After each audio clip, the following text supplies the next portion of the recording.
સુરત આરોગ્ય વિભાગના દરોડા માવાના હોલસેલ વિક્રેતાને ત્યાં આરોગ્ય વિભાગની તપાસ શરૂ કરવામાં આવી। ભાગળ વિસ્તારમાં માવા બજારમાં આરોગ્ય વિભાગની ટીમ તપાસ કરી રહી છે।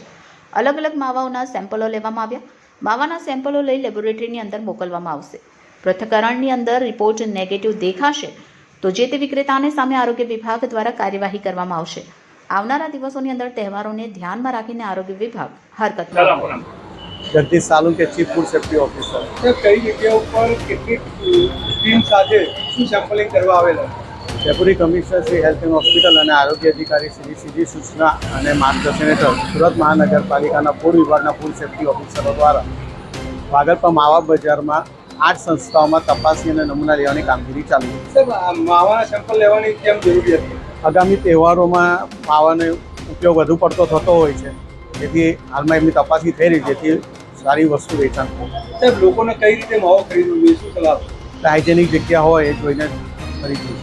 હા સાહેબ, આનું સેમ્પલિંગ કેટલા સમયમાં એનો રિપોર્ટ આવશે અને કસૂરવાર હશે તો કઈ રીતે કામગીરી છે? આમ તો 14 દિવસમાં રિપોર્ટ આવતો હોય છે, પણ આપણે ફૂડ એનાલિસ્ટ સાહેબે વહેલો તકે રિપોર્ટ આપવા જણાવેલું છે અને જો કોઈ સંસ્થાના રિપોર્ટ નેગેટિવ આવશે તો તેની સામે ફૂડ સેફ્ટી એક્ટ મુજબ કાર્યવાહી કરવામાં આવશે। કયા પ્રકારની આમાં સજા થઈ શકતી?